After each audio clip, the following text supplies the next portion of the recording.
TV character that is so intelligent and just knows it all, but not in a nerdy way, but in a hot kind of way. Like, think about Hermione Granger, Elle Woods, Rory Gilmore. Well, all of these TV characters, you're meant to be one of her. And if you still think that being smart is something that you're born with, well, I'm gonna prove you wrong with these next tools and these next tips. Because trust me, being smart is not just something you're born with, it's something that you can develop. So follow my next tips if you want to be that naturally smart, hot kind of girl. And stay to the end because I actually think that the last tip is the most helpful one. My first tip is to actually be curious. You know, when you were little and people would tell you there are no dumb questions, well, that is freaking true. There are actually no dumb questions at all. Just be curious about every single thing. The smartest people are constantly wondering how, why, what other ways are possible, because your curiosity activates deeper part of your brain, and it's not just about what is on the surface, it's about how your brain is actually developing while it's asking yourself those questions. And this is so easy to do. Whenever you have a question, just freaking ask it, and ask yourself questions about anything. When you encounter something you don't understand, write it down instead of ignoring it, or go on Safari, go on Google, go to ChatGPT and ask the question.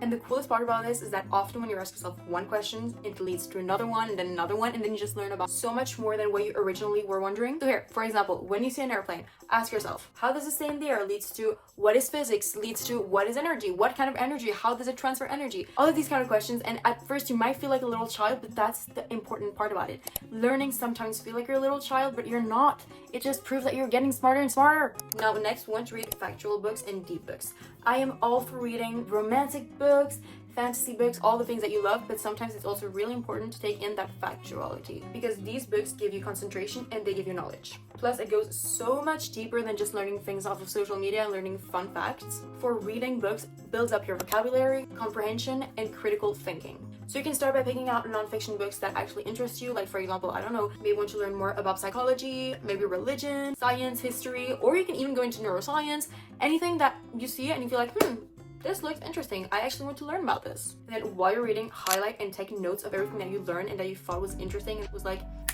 girl, I learned something new here. It was interesting.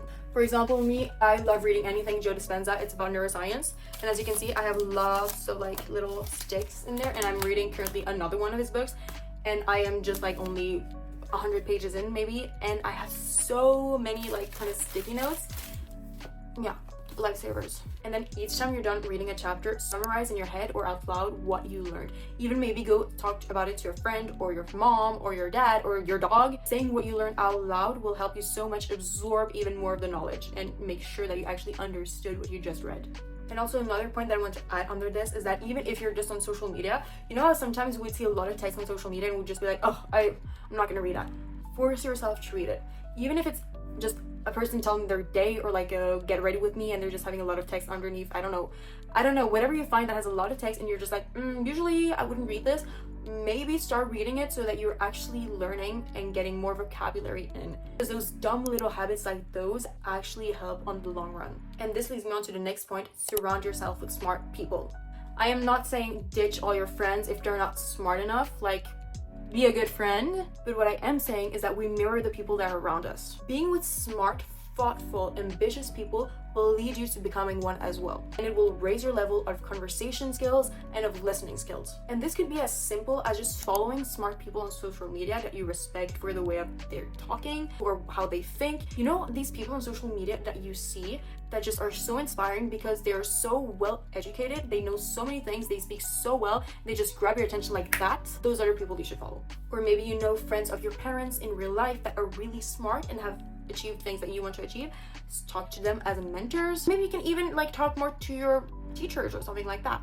There are so many ways to connect with people these days. Use those tools. Next, we want to replace passive scrolling with active learning.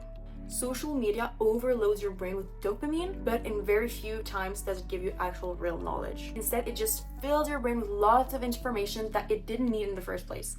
Your brain was built to learn, was built to develop, so we want to keep training it to focus. But I'm not saying here that social media is the enemy, I'm just saying that we want to be more mindful about the way we're using it. So my advice to you is to set on a screen limit. Use your scrolling time for micro learning.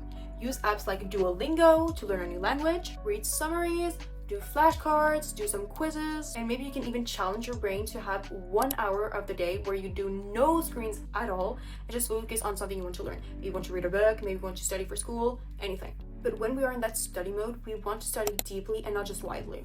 because we have all had the experience of learning something and then the hour later we just forgot all about it. We tried to explain it to a friend, we didn't know what terms to use, we didn't even know what we learned.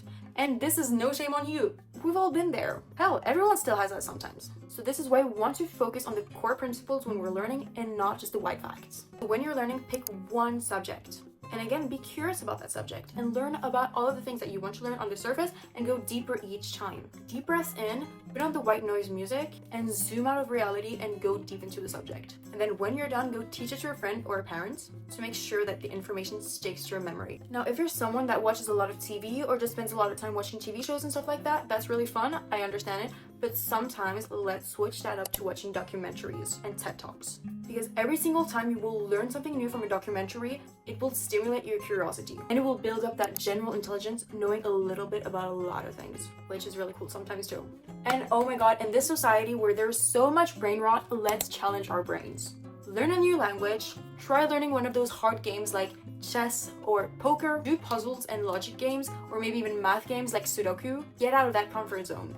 And before you're saying that, oh no, that's just nerdy, it's not nerdy, it's fun, you learn. To make the learning something that you actually do daily without you even noticing it, learn while you're doing things. So for example, if you're going on a walk, if you're on the bus on the way home, if you're cleaning your room, if you're doing the dishes, put on a podcast or an audiobook that you actually want to learn about, that you actually think is interesting, and listen to it. It kind of feels like you're using a moment of waste of time to learn something, which immediately makes the time more productive.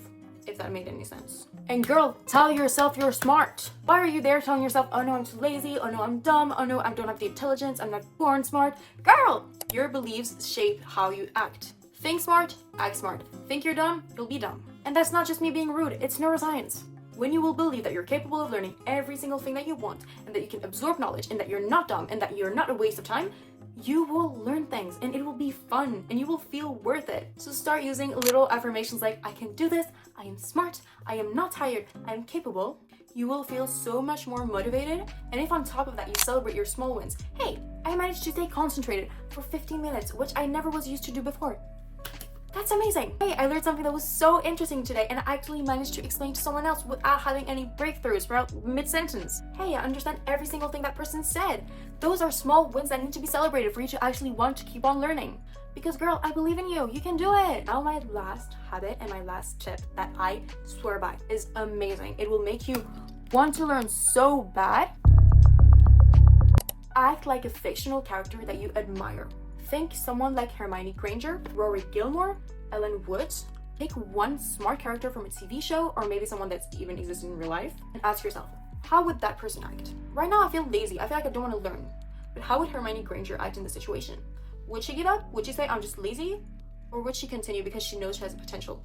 And practice your character mode. When you have a big exam that you need to study for, set yourself into the character. When you're reading a book because you told yourself that your goal this year was to read more books, but somehow you feel like you don't have the energy for it, even though you clearly do, ask yourself, how would Elle Woods do this? What would Rory Gilmore do in this situation? Would Elle Woods scroll on TikTok instead of reading a book? Not sure. Would Hermione Granger? Girl, she wouldn't. In this way, discipline doesn't feel obligatory, it feels fun. Because these role models are so influential in a positive way that you just step in the mindset of a smart person naturally. Okay, my girl, that was it for this video. Of course, I do recommend starting with learning about the topic that you actually want to learn about. That will make it so much more fun. And I mean, you don't have to know every single thing on earth neither, but that's kind of cool though. No, I'm just kidding, but take care of that mind. I love you. Remind yourself to drink that water because drinking water and staying hydrated is so important for your brain, for it to absorb more information and to actually stay on track. And also keep moving that body a little bit because that also helps your brain. Anyways, I love you so much. Keep the learning up. I'm so excited to see you in the next video. Love you.